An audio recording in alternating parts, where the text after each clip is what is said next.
ये नाच समाप्त कर रहे हैं राहिमीन स्टूडियो की जानिब से।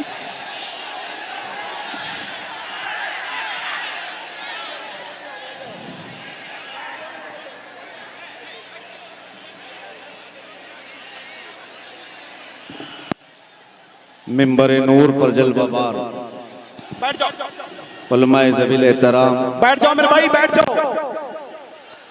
सादात व मशाइख, हाज़िरीन अहले सुन्नत व जमात, खुसूसन वक़ार इजलास हज़रतुल अल्लामा सैयद वजीह मियां साहब क़िबला अदाम अल्लाहु इक़बालहु, बरादरान मिल्लत इस्लामिया, ख़ाहरान मिल्लत इस्लामिया, अस्सलामु अलैकुम व रहमतुल्लाहि व बरकातुहू। अल्हम्दुलिल्लाह अल्हम्दुलिल्लाहिल हन्नानिल मन्नान अल्लज़ी ख़लक़ल इंसान व अल्लमहुल बयान, वस्सलातु वस्सलामु अला रसूलिही सय्यिदिल इंसी वल जान व अला आलिही व अस्हाबिही ज़विल खैरि वल इहसान, अम्मा बअद। फ़अऊज़ु बिल्लाहि मिनश शैतानिर रजीम, बिस्मिल्लाहिर रहमानिर रहीम। वलिल्लाहिल इज़्ज़तु वलिरसूलिही वलिलमुअ्मिनीन वलाकिन्नल मुनाफ़िक़ीन ला यअलमून। सदक़ल्लाहु मौलानाल अज़ीम। बारगाह रिसालत मुआब सल्लल्लाहु तआला अलैहि वसल्लम में एक बार दुरूद पाक का हदिया पेश करें। अल्लाहुम्मा सल्लि अला सय्यिदिना व मौलाना मुहम्मदिन मअदनिल जूदि वल करम व आलिहि व अस्हाबिहिल किराम व इब्निहिल करीम व बारिक व सल्लिम सलातन दाइमतन सरमदन अबदा। काफ़ी देर से आप हज़रात इंतज़ार में हैं और शोरा इस्लाम या नाज़िम इजलास तरह तरह के अलक़ाबात से हमारा तारुफ आपके सामने पेश करते रहे। हमारा इंट्रोडक्शन सिर्फ इतना है, हमारा तारुफ इतना है जो हमारी ज़ुबान से किया जा सकता है। या रसूल अल्लाह, तेरे इश्क की बदौलत मुझे ज़िंदगी मिली है, तेरे इश्क की बदौलत मुझे जिंदगी मिली है, मेरी बात बन गई है तेरी बात करते करते। सुभान अल्लाह। या रसूल अल्लाह, मेरी बात बन गई है तेरी बात करते करते। और हर सुन्नी मुसलमान का मकसद क्या होना चाहिए? यहाँ हाजिर जितने हैं वो सब ये सुन करके जाएं, है जो जिंदगानी बाकी ये इरादा कर लिया है, जो जिंदगानी बाकी ये इरादा कर लिया है। या रसूल अल्लाह, तेरे मुनकिरों से आका मैं मरूंगा लड़ते लड़ते। क्या बात है, जिंदाबाद जिंदाबाद। तेरे मुनकिरों से आका मैं मरूंगा लड़ते लड़ते। अजीज़ान गिराम वक़ार, आज के इस माहौल में जहां डर और खौफ इतना भरा जा रहा है, लेकिन उसके बावजूद भी इस कमजोर कौम का खौफ निकला जा रहा है, इसलिए कि फितरत का कानून है, हक को जितना दबाते जाओगे उतना ही वो बुलंद होता जाए। साल भर पहले या 2 साल पहले इतने नारे लब्बैक के नहीं गूंजते थे, लेकिन बाज कुत्ते भेड़िए मैदान में आए जिन्होंने मेरे आका सल्लल्लाहु तआला अलैहि वसल्लम की अज़मत पर उंगलियां उठानी शुरू की। फिर क्या था कि हमने हिंदुस्तान के मशरिक और मगरिब, शुमाल और जनूब को देखा, बूढ़ा जवान क्या हर बच्चा भी पुकारने लगा, या रसूल अल्लाह मैं आपके लिए हाजिर हूँ। मतलब क्या होता है लब्बैक या रसूल अल्लाह का? ऐ अल्लाह के रसूल मैं हाजिर हूँ। किस बात के लिए हाजिर हूँ? सिर्फ हाजिरी देने के लिए नहीं, मुझे इस बात का यकीन है रात के 12 बजे कोई नेता आए और इतना बड़ा मजमा जमा के दिखाए। हो सकता है 100 रुपया, 200 रुपया, 500 रुपया में तुम जमा कर लोगे इलेक्शन के माहौल में, लेकिन ये जो सुन्नियों का मजमा है ये नोटों के लिए नहीं आया है, अपनी गर्दने मुस्तफा के कदमों में निछावर करने आया है। हर एक का ये जज्बा होता है। मेरे अजीजों, मैं आज ही आ रहा था, इससे कबल भी इसी जिले के किसी इलाके में मेरा इजलास हुआ था। डिपार्टमेंट के लोग काफी परेशान रहे, हमारे रिश्तेदार हैं पूरे हिंदुस्तान भर में। वजी मियां साहब भी फरमा रहे थे, बाज़ाब्ता तरीके से कुछ लोगों ने हमारी इमेज ऐसी क्रिएट की है। मैं आज आपके इस इलाके में आ रहा था तो कुछ लोगों ने मुझसे ये कहा कि आप बार बार यहाँ जाना थोड़ा सा कम कर लीजिए, यहाँ पर एक बहुत अलग किस्म का राज है। हमने अपने दिल में ही अर्ज किया और बल्कि उनसे यही कहा, ज्यादा से ज्यादा किस बात से डराओगे हमें? बिल्डोजर से। जिंदाबाद जिंदाबाद। इससे ज्यादा क्या है तुम्हारे पास?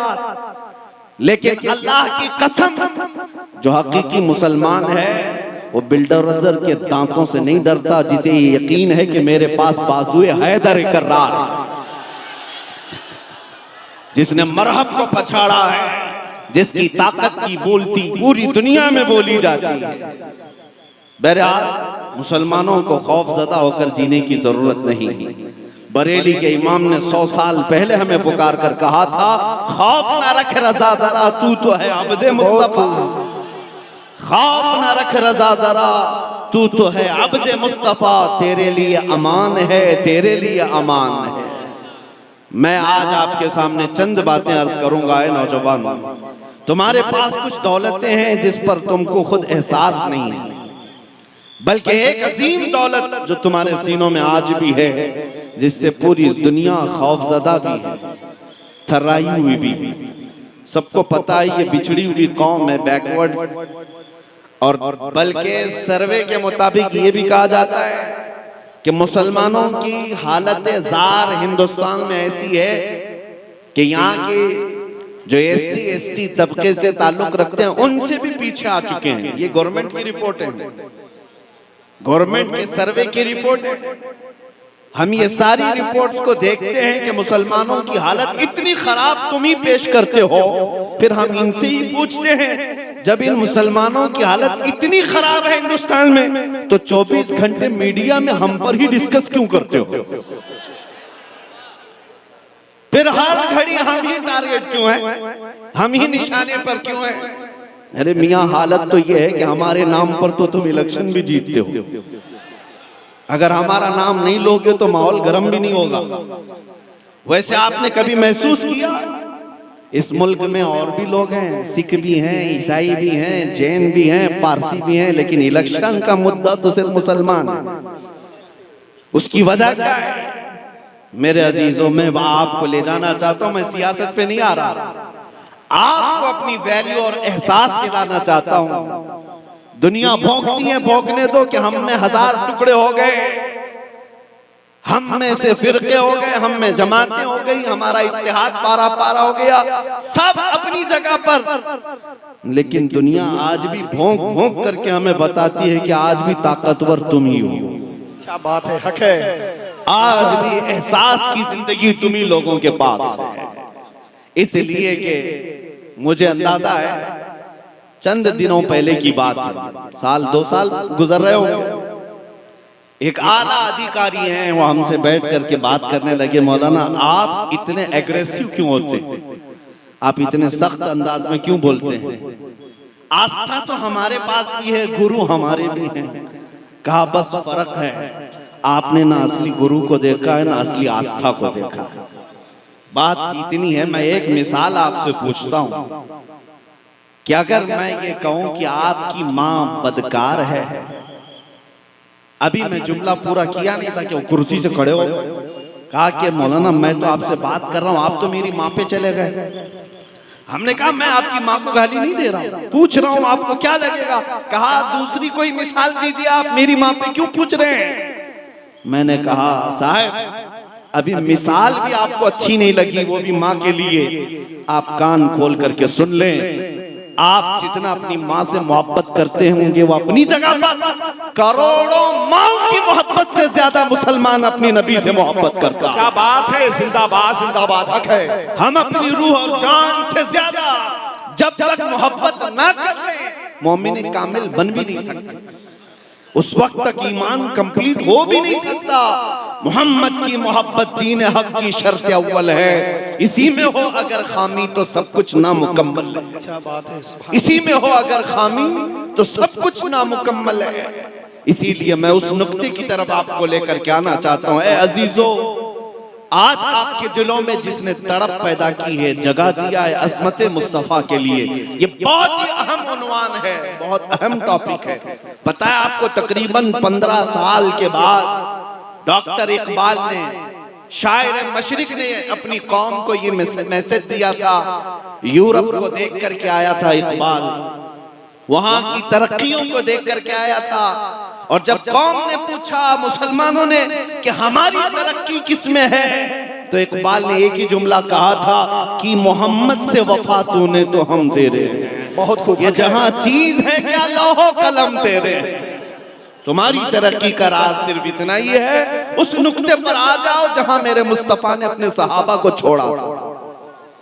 अजीज़ान गिरामी वक़ार, आज हजारों टॉपिक हैं आपके साथ गुफ्तगू करने के लिए, लेकिन हर उन्वान की जान मेरे मुस्तफा की जात है, हर मौज़ूए सुखन की जान नबी पाक की जात है। अगर उसमें तुम कंप्लीट हो गए तो सारे मसाइल अल्लाह यूं ही हल फरमा देगा, सारी चीजों का हल आ जाएगा। बस ये आज से सीख करके उठो, हर नौजवान जैसे भी हो तैसे भी हो, लेकिन मेरे मुस्तफा की मोहब्बत का समझौता कभी नहीं करना। एक बात मैंने देखा है, लोग आज चाहे जितनी चीजों में बटे हुए हों, एक बात की तरफ अगर तुम आ जाओ, 1.5-2 साल पहले जब एक कुत्ता भौंक रहा था गुफे से बैठ करके हुजूर के नाम पर, और जब हमने उसको ललकार करके कहा था हम आ रहे हैं तुम्हारे जवाब के लिए, तो जानते हैं मेरे अजीजों, ये बात मैं आपको इसलिए अर्ज कर रहा हूं, हिंदुस्तान क्या पूरी दुनिया में से जितनी बड़ी खानकाएं होंगी या जितने उलमा या तंजीमें जिम्मेदार, सबके कुछ न कुछ मैसेजेस आए, दुआएं आई, अपने तो अपने जो मकतबे फिक्र से हमारा कोई ताल्लुक ही नहीं, उन मकातिबे फिक्र के उलमा ने भी कहा कि मौलाना आपका और हमारा इख्तिलाफ बहुत पुराना है, लेकिन गुंबद खजरा की छांव में हम और आप इस मसले में एक। क्या बात है, हुजूर की इज्जत और अजमत के सिलसिले में। बहरहाल उनकी बातें अपनी जगह पर, लेकिन मैं ये महसूस करता हूं, आज भी उम्मत को अगर कोई चीज जोड़ सकती है तो नाम है मुस्तफा ही का। बहुत खूब हक है। मुस्तफा करीम सल्लल्लाहु तआला अलैहि वसल्लम की अजमत व मोहब्बत, इसी बात के लिए तो इमाम अहले सुन्नत फाजिल बरेलवी रहमतुल्लाह तआला अलैहि ने कलम उठाया। जिस मसले पर सबसे ज्यादा शिद्दत की है आला हज़रत इमाम अहले सुन्नत ने, वो मेरे मुस्तफा करीम की अजमत के मामले में, अजमत रिसालत, नामूस रिसालत का मसला हमारी जिंदगी का सबसे अहम उन्वान है, सबसे अहम टॉपिक है। इसीलिए ऐ नौजवानों, अगर मेरे आका की इज्जत सलामत है तो सब सलामत है। आज बहुत सारे लोग यहाँ के सवालात ये करते हैं, हम बड़े कसम पुरसी के आलम में जिंदगी गुजार रहे हैं, डर और खौफ भी है, हर शहर में एक अलग अलग बला फैली हुई है, खौफ और हिरास है, हुकूमत बदल गई है, अलग अलग अंदाज की शिकायतें हैं। लेकिन मैं आपको बताऊं, तुम किस किस चीज का रोना रोते रहो, ये मुसीबतें जो तुमको बड़ी लग रही हैं, क्यों? कभी तुम्हारे बच्चे मारे जा रहे हैं, कभी तुम्हारी औरतें नीलाम की जा रही हैं, कभी तुम्हारे अजमत पर, कभी तुम्हारे दीन की अजमत पर हमले, ये रोजमर्रा की कहानियां हो गई। लेकिन ये मुसीबतें बड़ी क्यों लगने लग गई? मैं एक मिसाल बताता हूँ, मदीने की उस खातून को याद करो जब जंगे उहद हो गई, 70 सहाबा शहीद हुए थे, और उहद के मैदान से जब लोग लौट करके आ रहे थे, मदीने से एक खातून दौड़ी हुई उहद के मैदान की तरफ जा रही है। आने वाले ने, किसी ने देखकर उस खातून से कहा है, बीबी तुम्हारा बेटा तो जंगे उहद में शहीद हो गया। उस खातून ने इन्ना लिल्लाह पढ़ा और आगे बढ़ गई। फिर किसी ने कहा, खातून तुम्हारा शोहर भी शहीद हो गया है। उसने कहा इन्ना लिल्लाहि व इन्ना इलैहि राजिऊन। फिर किसी ने कहा, खातून तुम्हारा भाई भी शहीद हो गया है। एक औरत है, एक औरत। किसी ने कहा तुम्हारा बाप भी शहीद हुआ है। एक औरत के लिए इससे बड़ी आजमाइश क्या है? किसी औरत के पास जाकर सिर्फ इतना कह दो, बेटा तुम्हारा जख्मी हो गया, तड़प जाएगी। माँ की ममता ये है। लेकिन मदीने की उस खातून का जिक्र कर रहा हूं मैं आपके सामने, जिससे ये नहीं कहा गया कि तुम्हारा बेटा जख्मी हुआ, ये कहा गया तुम्हारा बेटा शहीद हो गया, तुम्हारा भाई शहीद हो गया, तुम्हारा शोहर शहीद हो गया, तुम्हारा बाप शहीद हो गया। जब एक औरत को 4-4 रिश्तों की शहादत की खबर दी जा रही हो, उस औरत का हाल क्या होना चाहिए। लेकिन कुर्बान जाओ, उस मदीने की खातून ने आने वाले से पूछा, मेरे रिश्तों की मौत और शहादत की खबर दे रहे हो, आने वाले जरा ये तो बता अल्लाह के रसूल की कैफियत क्या है, मेरे आका की खैरियत बता। आने वाले ने कहा, मुस्तफा करीम सल्लल्लाहु तआला अलैहि वसल्लम सलामत हैं। तो जानते हो मदीने की खातून अपना आंचल निकाल करके ये कहती है, कुल्लु मुसीबतिन बादका जुललुन या रसूल अल्लाह, ऐ अल्लाह के रसूल, अगर आप सही सलामत हैं तो हर मुसीबत हल्की है, हर मुसीबत छोटी है। ये सहाबा की जिंदगी का राज था। आज हमें यही बात लानी है कि हमें ये जो मुसीबतें बड़ी लगने लग गई, उसकी वजह क्या है। तुम नामे मुस्तफा की कदर करना सीख जाओ और उस इज्जत के लिए मर मिटना सीख जाओ, बाकी सारी मुसीबतें हल्की लगेंगी। कोई मुसीबत बड़ी नहीं है। उलमाए किराम मिंबरों पर, मसाजिद पर खुतबा, आज इनके इर्द गिर्द कुछ खौफ तारी है, जिसकी वजह से कुछ की जुबानें गंग है, कुछ बोलना नहीं चाहते हैं या किसी के दबाव में। मैं सबकी बातें नहीं कर रहा हूं, कुछ की बातें कर रहा हूं। वजह क्या है, ऐसा महसूस होने लग गया कि अगर मैं खुल करके बोलूंगा तो नौकरी चली जाएगी, सदर साहब नाराज हो जाएंगे, कमेटी इधर से उधर कर देगी, निकाल देगी। हमारी कुल जिंदगी कमेटी, सदर और ये खाना पानी और तनख्वाह नहीं है। असले जिंदगी तो रज़ाए मुस्तफा है। वो रसूल अगर राजी है तो पूरी कायनात हमारी है, पूरी कायनात हमारी है। कोई छूटता है तो छूटे, कोई रूठता है तो रूठे, बस बात इतनी होनी चाहिए कि मेरा मुस्तफा मुझसे दूर ना हो जाए, हुजूर की इज्जत की फिक्र करने लग जाएं। फिर देखें अल्लाह ताला पूरी मखलूक को तुम्हारे इर्द गिर्द जमा देता है। हमने देखा बड़े बड़े अजीम तारीख के पहलवानों को। आपको पता है, आप किसी उत्तर प्रदेश का वो अजीम मुजाहिद इस्लाम जिसको तारीख किफायत अली काफी के नाम से याद करती है, जानते हो? किफायत अली काफी रहमतुल्लाह ताला अलैह को मुरादाबाद शहर में अंग्रेजों ने गिरफ्तार किया था। 8 दिन तक उनके जिस्म पर गरम स्त्री फेरी जाती थी। स्त्री को गरम करके प्रेस को और उनके जिस्म पर, नंगे जिस्म पर फेरी जाती थी, और जब चमड़ी जलती थी तो रात को उस पर नमक डाला जाता था। ये किफायत अली काफी के साथ, एक आलिम रब्बानी के साथ बड़ी मुसीबत है मेरे अजीजों। उलमा ने आज हमने देखा क्या है मुसीबत, हमने अभी मुसीबत देखा ही क्या है। जब उन्हें गिरफ्तार करके मजबूर किया जा रहा था कि आप अपनी बातों से रुजू कर लो अंग्रेज हुकूमत के खिलाफ जो बातें हैं, और हज़रत किफायत अली काफी रहमतुल्लाह ताला अलैह को मजबूर किया जा रहा था। और उनकी जिंदगी में देखा लोगों ने कि वो टस से मस होने को तैयार नहीं। 8 दिन के बाद आपको फांसी की सजा सुनाई गई और चौराहे पर ले जाकर के आपको फांसी पर लटकाने का इंतजाम हुआ। ऐ लोगों, मैं आपको बताऊं, उस आलिम रब्बानी ने चूचिरा नहीं किया कि मैं फांसी से लटक जाऊंगा तो मेरे बीवी बच्चों का क्या होगा, मेरी जिंदगी क्या होगी। नहीं, मुझे एक बात मुतासिर करती है, वो ये है कि किफायत अली काफी को जब अंग्रेज पकड़ करके गिरफ्तार करके सूली पर ले जा रहे थे तो तमाशा देखने वाले लोग भी थे। आपसे पूछा गया कि अब फांसी पर जा रहे हो, आखिरी कोई ख्वाहिश है?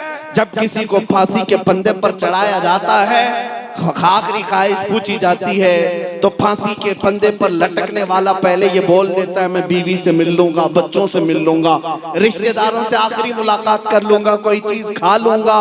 उसकी आखिरी ख्वाहिश ये है। किफायत अली काफी से पूछा गया फांसी का फंदा गले में डालने से पहले कोई ख्वाहिश है? किफायत अली काफी ने कहा एक ख्वाहिश है कि जमकर नाते रसूल पढ़ लूं। सुभान अल्लाह, सुभान अल्लाह। एक बार हुजूर की बारगाह में गुनगुना लूं। उनको छोड़ा गया। तब किफायत अली काफी गुनगुना रहे थे, कोई गुल बाकी रहेगा न चमन रह जाएगा, पर रसूलुल्लाह का दीने हसन रह जाएगा। सब फना हो जाएंगे काफी वो, लेकिन हश्र तक नाम हजरत का जुबानों पर चलन रह जाएगा। जिंदाबाद। नारे तकबीर, नारे रिसालत, बस रखे आला हजरत, तहफ्फुज़ ईमान कॉन्फ्रेंस, मुफ्ती सलमान अजहरी साहब किबला। नारे तकबीर, नारे रिसालत। मेरे अजीजों, आप देखना वक्त आएगा, वक्त बदलेगा, जुल्म ज्यादा देर तक नहीं चल सकता, बल्कि हमने बुजुर्गों से सुना है कुफ्र की हुकूमत तो चल सकती है, जुल्म की हुकूमत नहीं चलती। और अगर ये जुल्म है तो इसका अंत है, इसकी एंडिंग है। लेकिन आप तमाम की जिम्मेदारियां ये हैं, मुसलमानों खास तौर पर तुम्हारी आजमाइश का वक्त है, तुम्हारे इम्तिहान की घड़ी है।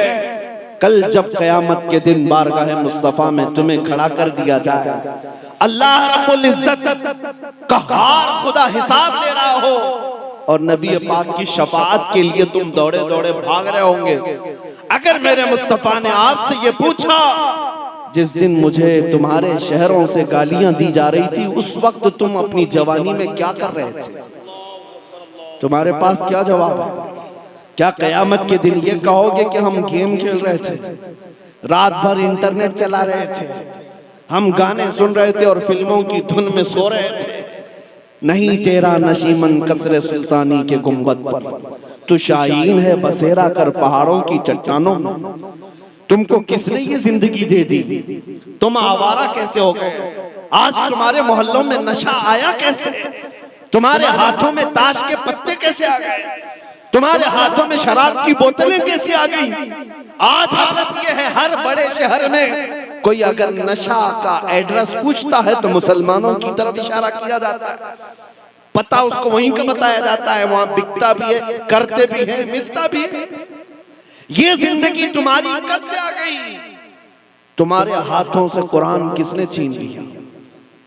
तुम्हारे जुबानों से मेरे मुस्तफा के नगमे किसने खत्म किए? तुम्हें अंदाजा भी नहीं। आज हमारी कौम का एक बड़ा तबका नौजवानों का वो टिकटॉक पे मुजरे करते बैठा हुआ है, उसे एहसास भी नहीं कि दुनिया में मेरे मुस्तफा की असमत और शान में कितने कुत्ते भौंक रहे हैं, और तुझे सिर्फ और सिर्फ जगह हंसाई की जरूरत है। आज तू चंद लोगों को हंसाने के लिए मर्द से औरत बनने को तैयार है। क्या ये हालात नहीं है? न संभलोगे तो मिट जाओगे हिंदी मुसलमानों, तुम्हारी दास्तां तक न होगी दास्तानों में। इसीलिए बार बार आला हजरत ने तुम्हें जगाया है। जिस दुनिया के पीछे तुम भाग रहे हो, इसका हाल यही है, शहद दिखाए जहर खिलाए, कातिल डाइन शोहर कुश, इस मुर्दार पे क्या ललचाए दुनिया देखी भाली है। ऐ सुन्नियों सूना जंगल रात अंधेरी छाई बदली काली है, सोने वालों जागते रहियो चोरों की रखवाली। आंख से काजल साफ चुरा ले, या वो चोर बला के हैं, तेरी गठरी ताकी है और तूने नींद निकाली है। आज तुम्हारे जज्बात की मैं कदर करता हूं, लेकिन कुछ बातें आपसे मैं पूछता हूं।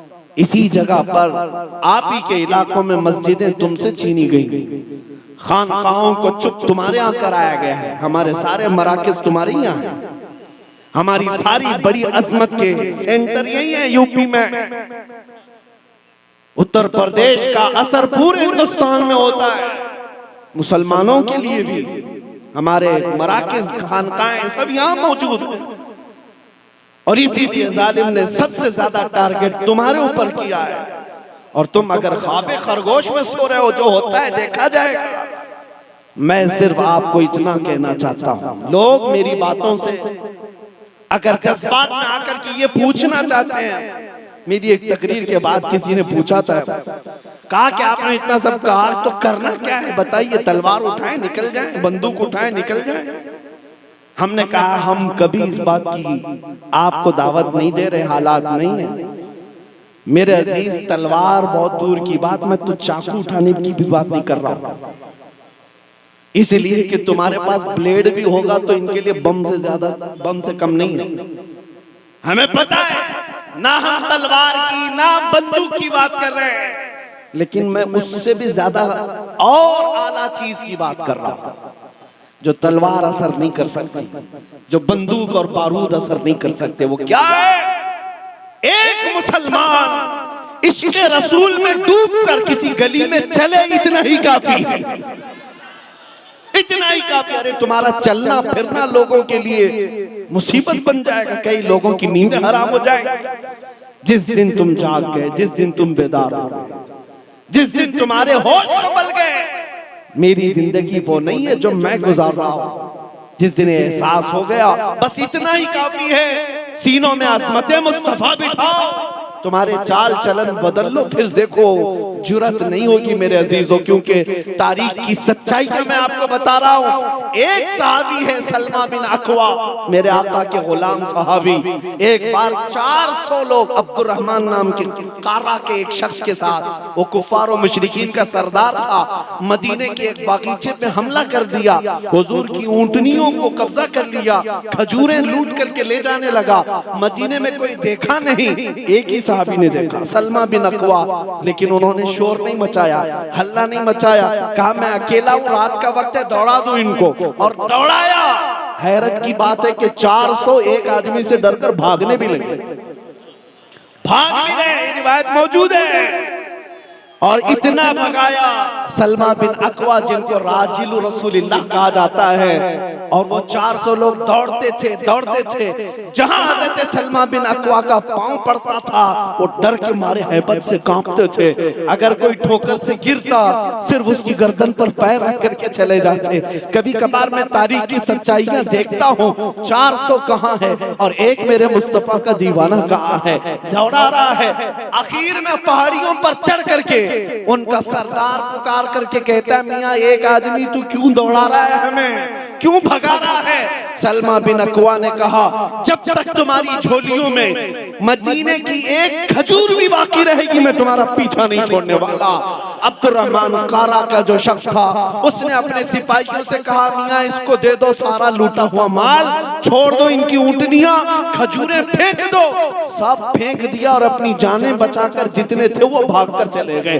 एक आदमी है लूटी हुई खजूरों को वापस लेकर के मदीने की तरफ खरामा खरामा आ रहा है। मेरे आका ने पूछा कहां से आ रहे हो? कहा उन 400 को तन्हा भगा करके आ रहा हूं। आला हजरत ने लिखा है उस सलमा बिन अकवा को ये ताकत पर यकीन किस बात का था? सलमा बिन अकवा कहते हैं, मुझे इस बात से बेखौफी और बेबाकी थी, मैंने अपना हाथ खुद रसूलुल्लाह के हाथ में दिया। क्या बात है, जिंदाबाद जिंदाबाद। जब ये निस्बत अपने पास है तो खौफ निकल जाता है, डर निकल जाता है। आपके लिए भी मैं ये बात कहता हूं, इतना नारा लगाना सीख जाओ, अपना सब कुछ गुंबद खतरा कल भी था और मेरे नबी से मेरा रिश्ता कल भी था, और बतला दो गुस्ताखे नबी को गैरत सुन्नी जिंदा है, उन पे मर मिटने का जज्बा कल भी था। और बहुत खूब, बस इतना जज्बा अगर तुम्हारा सलामत रहा तो फिर किसी हथियार तंजीम और फौज की जरूरत नहीं, वैसे भी हमारे पास बन नहीं पाती। मैंने बाज चीजों के मुताले में देखा है, 100 साल पहले से कुछ यहाँ पर तंजीमें काम कर रही हैं, संगठन, और सिर्फ यही मंसूबे, इधर से तबाह करना उधर से तबाह करना, 100 साल लग गए। हमसे किसी ने कहा इतनी मुनज़्ज़म है कि पूरे मुल्क को चलाती। हमने कहा 100 साल में जब कुछ खाक उखाड़ नहीं पाया इस्लाम का, एक पत्ता नहीं उखाड़ पाया, अल्हम्दुलिल्लाह। मैं एक बात की वजाहत कर दूं, किसी को मार देना, किसी को कत्ल कर देना, किसी मुसलमान को घर जला देना, इसका मतलब ये नहीं है कि इस्लाम का खात्मा हो गया। ये तो हमारी तारीख है, ये तो हमारी तारीख है। बाज कुत्ते भौंकते हैं कि इतने मुसलमानों का कत्ल कर देंगे, इतने नहीं उतने, जितने भी कत्ल कर दें। इस्लाम में कत्ल करने का मतलब ये नहीं है कि इस्लाम खत्म हो जाएगा, बल्कि हमारा तो मसलक ये है, इस्लाम जिंदा होता है हर करबला के बाद। क्या बात है, वाह वाह, जिंदाबाद जिंदाबाद। इस्लाम जिंदा होता है हर करबला के बाद। ज्यादा से ज्यादा हमारी गर्दनों पर फांसी तो लग सकती है, लेकिन हमें इतना यकीन है एक चिराग तुम बुझाओगे, मेरा मौला 100 चिराग रोशन क्या फरमा। बात है, जिंदाबाद जिंदाबाद, हक है। खौफ और डर निकालो, लेकिन असमत मुस्तफा पर कोई समझौता नहीं, मोहब्बत मुस्तफा पर कोई समझौता नहीं।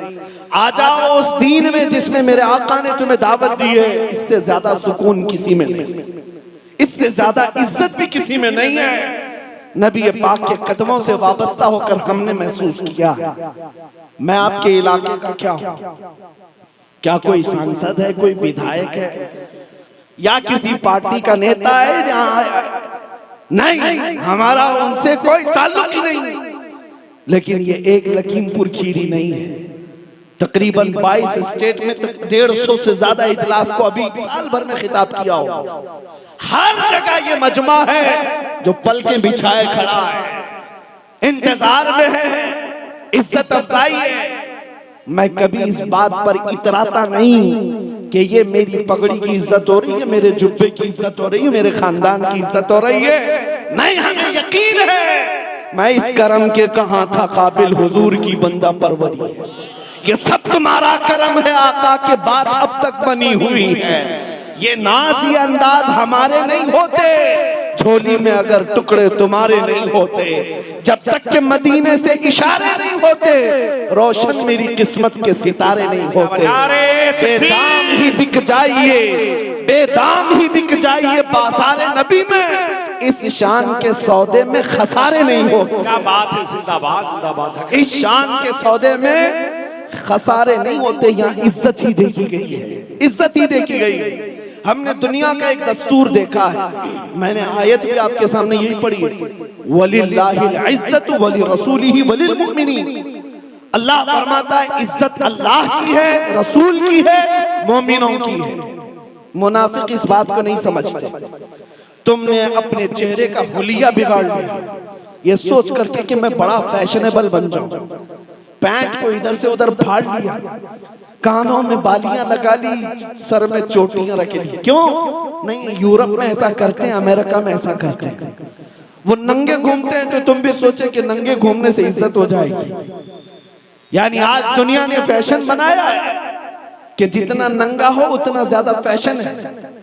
अगर नंगा होना ही फैशन है तो हमारे गांव की भैंस सबसे ज्यादा फैशनेबल है। वो तो एक कपड़ा भी नहीं पहनती, सबसे ज्यादा मॉडर्न है। उसके जिस्म पर एक कोई छितरा भी कपड़े का नहीं होता। तुम क्या समझते हो मेरे अजीजों? नंगापन दर हकीकत जंगली जिंदगी की तरफ ले जाना चाहते हैं, और मर्दों को औरतों की शबाहत देकर फिर भी तुम इज्जत नहीं पाए। मैंने देखा है इधर टैटू उधर टैटू, तुम अपनी जिंदगी को मॉडर्नाइज बनाए, अचानक मौत हो गई, लोग गुस्ल देने में भी झिझकने लगे, जनाजा उठाने में भी डरने लगे, नमाज पढ़ने के लिए भी डरने लग गए। बड़ा याश था, बड़ा आवारा था। बास जगह तो हमने ये कुछ लोगों को ये सुना कि टैटू बनाए हुए थे और उनके गुस्ले मैयत के वक्त उन्होंने खुरच खुरच करके निकाला मरने के बाद। ये कैसी जिंदगी तुमने गुजारी कि तुम्हारे अहले खाना भी तुम्हारी इज्जत ना कर सके। तुम्हें दफन करके आ गए, 2 मिनट कोई बैठ ना सका। लेकिन हमने देखा है जिसने अपनी जिंदगी मेरे मुस्तफा के लिए वक्फ की, जब वो दुनिया से जाता है, अरे मियां चंद साल ही गुजरे होंगे, 5 साल गुजरे होंगे बरेली की सरजमीन पर, ताजु शरिया का जनाजा देखा हो। क्या बात है, जिंदाबाद जिंदाबाद। करोड़ों कंधे बेताब थे उस जनाजे को उठाने के लिए। क्यों? जिसने हुजूर के कदमों में इज्जत ढूंढी, वो जाता भी है दुनिया से तो इज्जतें लेकर के जाता है। अल्लाह इज्जत मेरे मुस्तफा के कदमों में तुम्हें अता कर रहा है। तुम यहाँ छोड़ करके मॉडर्न दुनिया को देखते, यहाँ से इज्जत मिलेगी नहीं होना है। आ जाओ बाजारे मुस्तफा में एक बार अपने आप को बेच दो, उनके नगमात से अपनी जिंदगी को महसूस कर लो, फिर देखना जिंदगी के अंदाज बदल जाएंगे, तरीक़ेकार बदल जाए। मैं आपको एक मिसाल देकर के पूछता हूं, अगर मैं अपना ये अमामा किसी एक नौजवान को पहना दूं, तोहफे में दे दिया, ले लो ये पहन लो, वो पहन करके खुश हो गया कि मुझे मौलाना ने अमामा दे दिया है। अब मैं उससे पूछता हूं, क्या वो ये मेरी पगड़ी, मेरा अमामा पहनकर बाजार में किसी शराब की दुकान पर जाएगा? सर पर इतना बड़ा अमामा हो, क्या किसी नंगी औरत से गुफ्तगू करता हुआ नजर आएगा? नहीं, उसे इतना पासो लिहाज है कि नहीं, लोग क्या कहेंगे, मेरे सर पर तो अमामा है। मेरी कोई औकात नहीं मेरे अजीजों, अगर मेरा अमामा पहनने के बाद भी तुमको इतना एहसास हो जाएगा, मैं तुमसे पूछता हूं, तुम्हारे सीनों में तो मदीने के ताजदार की निस्बत लगी हुई, तुम्हें इस बात का एहसास होना चाहिए। मैं बाजार में अगर बिगड़ गया तो कहीं लोग गुंबदे खजरा को ताने ना देते, कहीं मेरे मुस्तफा की तरफ उंगली ना उठाए। इसीलिए इकबाल ने कहा है, उनके जो हम गुलाम थे खल्क के पेशवा रहे, उनसे फिरे जहां फिरा फिर आई कमी वकार में। हमारे हालात जार की एक ही वजह है कि उनसे बहुत दूर हो चुके हो। आज खूबसूरती तुम ढूंढ रहे हो, तुम्हारे चेहरे तो पता नहीं रोजाना साफ कर करके गलियों में, गटर नालियों में बहा दिया। तुमको ये लगने लगा कि ये दाढ़ी चुभती है और शायद ये दाढ़ी रखने से बदसूरत लगते हैं। अजीब बात है, अजीब बात है, अजीब बात है। ये दाढ़ी रोज तुमको निकल करके बताती है, मियां तुम मर्द हो। तुम रोजाना निकाल कर फेंकते हो, नहीं मैं नहीं हूं। रोजाना झगड़ा होता है, वो रोज निकल करके बताती, नहीं मियां तुम मर्द हो, और तुम मानने को तैयार नहीं होते। लेकिन एक बात का सवाल मैं करता हूं, अपने सीने पर हाथ रख करके बताना है मुसलमान, दुनिया में सबसे ज्यादा हसीन चेहरा किसका है? मुहम्मदुर रसूलुल्लाह। वअहसनु मिनका लम तरा कत्तु ऐनी वअजमलु मिनका लम तलिदिन निसाअ। जिन आंखों ने उस चेहरे को देखा है, उन्होंने कहा था, या रसूल अल्लाह, आपसे ज्यादा हसीन मेरी आंखों ने देखा नहीं, आपसे ज्यादा खूबसूरत किसी माँ ने जना ही नहीं। मुख चंद बदर शाशानी है, माथे चमके लठ नूरानी है, काली जुल्फ आंख मस्तानी है, मखमूर अखें हिन मद भरिया, उस सूरत नू मैं जान अखा की जान जहां अखा, सच अखा रब दी शान अखा, उस शान तो शाना सब नबिया। सुभान अल्लाह मा अजमलका मा अकमलका मा अहसनका, किते महरे अली किते तेरी सना, गुस्ताख अखे किती जारियां। वो किस हुस्न की बात कर रहा हूं, बरेली की जुबान में सुनो, पुकार कर आशिक सादिक कहता है, वो कमाल हुस्न हुजूर है कि गुमान नक्श जहां नहीं, यही भूल खार से दूर है, यही शम्मा है कि धुआं नहीं। सारे अच्छों में अच्छा समझिए जिसे, है उस अच्छे से अच्छा हमारा नबी। सारे ऊंचों से ऊंचा समझिए जिसे, है उस ऊंचे से ऊंचा हमारा नबी। सब चमक वाले उजलों में चमका किए, अरे अंधे शीशों में चमका हमारा नबी। वाह वाह, जिंदाबाद जिंदाबाद। उस हुस्न की बात कर रहा हूं मैं, आपसे सवाल कर रहा हूं। दुनिया, एक बात का तुम्हारा भी अकीदा है, सबसे ज्यादा हसीन चेहरा मेरे मुस्तफा का है या नहीं? अकीदा आपका सबसे ज्यादा हसीन चेहरा मेरे मुस्तफा का है, अकीदा है। और फिर उसके बाद तुम ये कहते हो उस दुनिया के सबसे ज्यादा हसीन चेहरे पर दाढ़ी थी, सबसे ज्यादा हसीन चेहरे पर दाढ़ी थी, और तुमको ये लगता है दाढ़ी रखने से हुस्न खत्म हो जाएगा। ये कैसा निफाक है, कैसा निफाक है। दो बातें मुझे समझ में नहीं आती मुसलमानों की। एक तरफ कहते सबसे ज्यादा हसीन मेरे आका है, और फिर तुम हुस्न के लिए रोजाना निकाल देते हो। और तुम भी मामला ये है, वो ये समझती है सबसे ज्यादा इज्जत वाली खातून दुनिया में फातिमा तो ज़हरा, इज्जत वाली खातून, और उस इज्जत वाली खातून के सर पर हमेशा दुपट्टा। फिर ये औरतें इज्जत के लिए शादी में आ जाए तो चेहरे से दुपट्टा हटा दिया, सर से निकाल दिया। इनको ये लगता है दुपट्टा ओढ़ना तो गरीब औरतों की आदत है, हम अमीर हैं, पैसे वाले, काय को सर पे ओढ़ेंगे। ये निफाक कैसा। एक तरफ तुम कहते हो सबसे ज्यादा इज्जत वाली खातून फातिमा ज़हरा, जिसके आंचल को न देखा महरम ने, उस आंचल की बात कर रहा हूं। मेरे अजीजों, बात सिर्फ इतनी ही है, उदखुलू फिस्सिल्मि काफा, इस्लाम में पूरे के पूरे आ जाओ, पूरे के पूरे आ जाओ। अगर मेरे मुस्तफा के गुलाम हो तो पूरे गुलाम बन जाओ, फिर इधर उधर की गुलामी तुम्हें जेब नहीं देती। हुजूर ताजुश शरिया बदर तरीका ने ये फरमाया था, बुल हवस सुन सीमो जर की बंदगी अच्छी नहीं, उनके दर की भीख अच्छी, सरवरी अच्छी नहीं। जिंदगी ये नहीं है किसी की किसी के लिए, जिंदगी है नबी की नबी के लिए। ना समझ मरते हैं जिंदगी के लिए, अरे जीना मरना है सब कुछ नबी के लिए।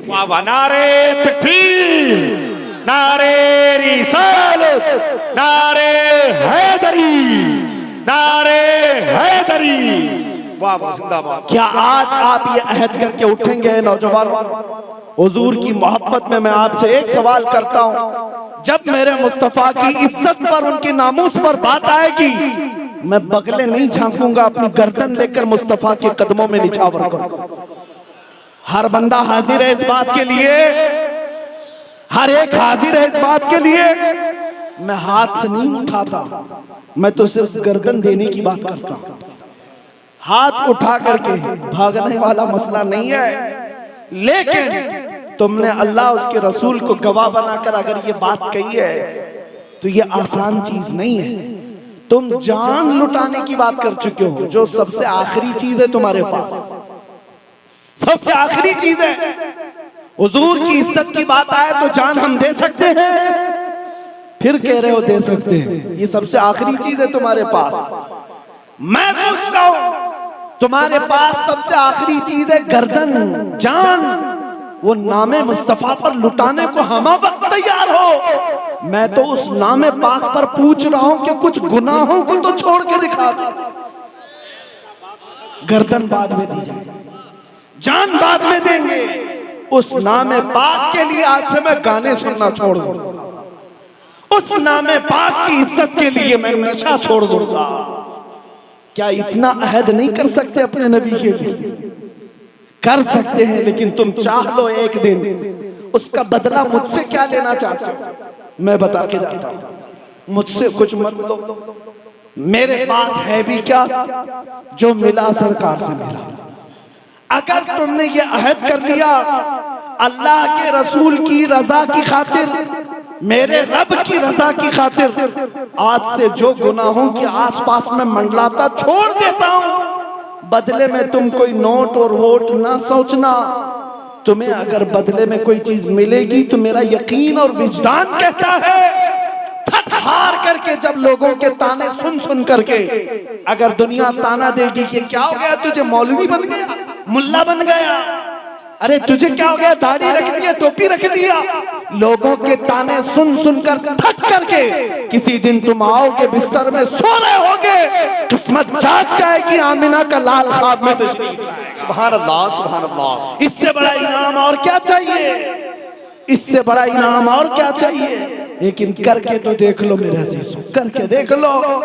नफरत पैदा करो गुनाहों से और अज़मत रिसालत की तरफ आ जाओ। मेरी गुफ्तगू का इख्तिताम इन्हीं जुमलों से है, इन्हीं जुमलों से है। आज ये अहद करके हमें उठना है, या रसूल अल्लाह, दहन में जुबान तुम्हारे लिए, बदन में है जान तुम्हारे लिए। हम आए यहाँ, उठे भी वहां, जमीनो जमा, मकीनो मकान, चुनी नो चुना, बने तो जहां, वो जो न थे तो कुछ न था, वो जो न हो तो कुछ ना हो। अरे जान है वो जहान की, और जान है तो जहान है। हमें करनी है शहींशाहे बता की रजा जोई, वो अपने हो गए तो रहमते परवरदिगार अपनी की। मोहम्मद से वफा तूने तो हम तेरे हैं, ये जहां चीज है क्या लौह कलम तेरे हैं। उठो कुव्वत इश्क से हर पस्त को बाला कर दो, दहर में नामे मोहम्मद से उजाला कर दो। और भौंकने वाले कुत्तों को ये बता करके उठो, कुछ देर की खामोशी है फिर शोर आएगा। आज कुत्तों का वक्त है, कल हमारा दौर आएगा। वाखिर दावाना अनिल हम्दुलिल्लाह। मदीना